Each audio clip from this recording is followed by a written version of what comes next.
আজকের আলোচনাটি এমন একটি বাক্যকে ঘিরে যা মানুষের জীবন পাল্টে দিতে পারে, যা মানুষের গুনাহ মুছে দেয়, যা বিপদ দূর করে, আর যার মাধ্যমে দোয়া কবুলের দরজা খুলে যায়। সেই বরকতময় বাক্য হচ্ছে আস্তাগফিরুল্লাহ। আজ আমরা জানব কেন ইস্তেগফার করলে দোয়া কবুল হওয়ার সম্ভাবনা নিশ্চিত হয়। কুরআন ও হাদিসে এ নিয়ে কি বলে, আর কিভাবে ইস্তেগফার করলে দোয়া দ্রুত কবুল হয়। দোয়া কেন আটকে যায়? প্রথমে একটা গুরুত্বপূর্ণ কথা হচ্ছে, অনেকেই বলে আমি এত দোয়া করি কিন্তু কেন দোয়া কবুল হয় না। আসলে দোয়া আটকে যাওয়ার বড় কারণ হচ্ছে গুনাহ।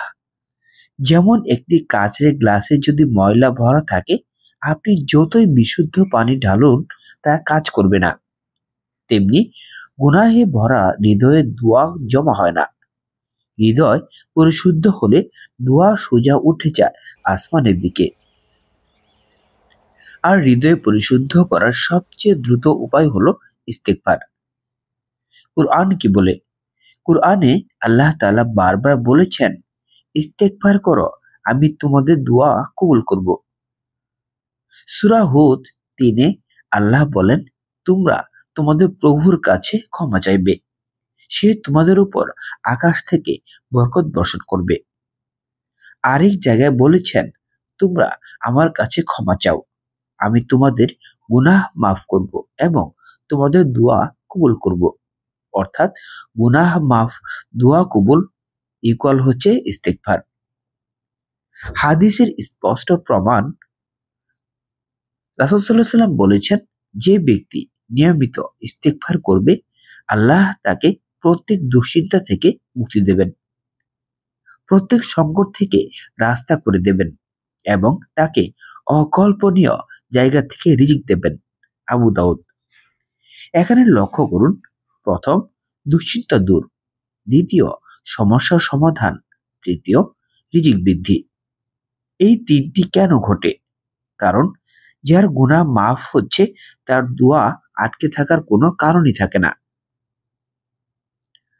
দোয়া কবুল হওয়ার বিশেষ রহস্য।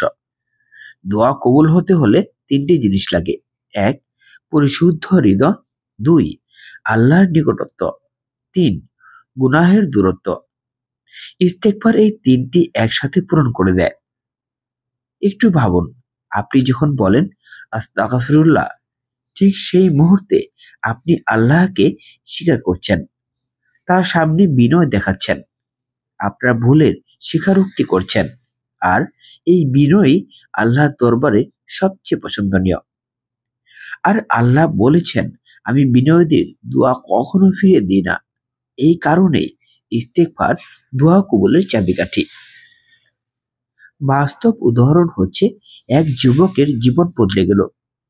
এক যুবক ছিল খুব সমস্যায়, চাকরি নেই, টাকা নেই, সংসারে অশান্তি। প্রতিদিন দোয়া করত কিন্তু কোনো পরিবর্তন হতো না।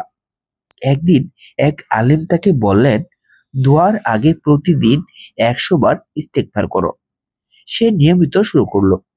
মাত্র ১৫ দিনের মধ্যেই পুরনো একটি চাকরির অফার ফিরে এলো, ঋণ শোধ করার রাস্তা মিলল, সংসারে শান্তি ফিরে এলো।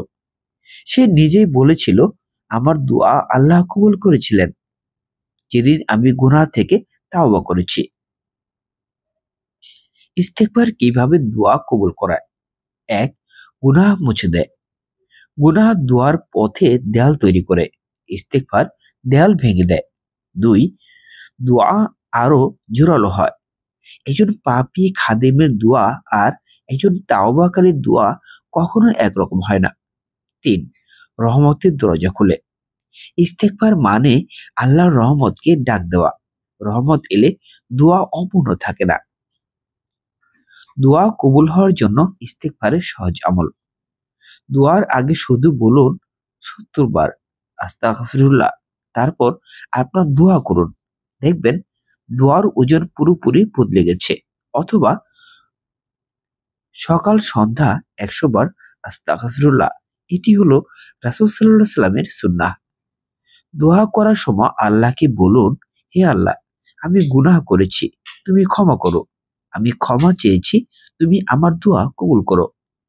যে মানুষ তওবা করে আল্লাহ তার দোয়া ফিরিয়ে দেন না। প্রিয় দর্শক, দোয়া কবুলের সবচেয়ে দ্রুত, সবচেয়ে সহজ, সবচেয়ে শক্তিশালী উপায় হলো ইস্তেগফার। আজ থেকে শুরু করুন আস্তাগফিরুল্লাহ, আস্তাগফিরুল্লাহ। দেখবেন আপনার জীবনে এমন দরজা খুলবে যা আপনি কখনো কল্পনা করেননি। পরিশেষে আল্লাহ আমাদের সবাইকে মাফ করুন আর আমাদের দোয়া কবুল করুন। আমিন।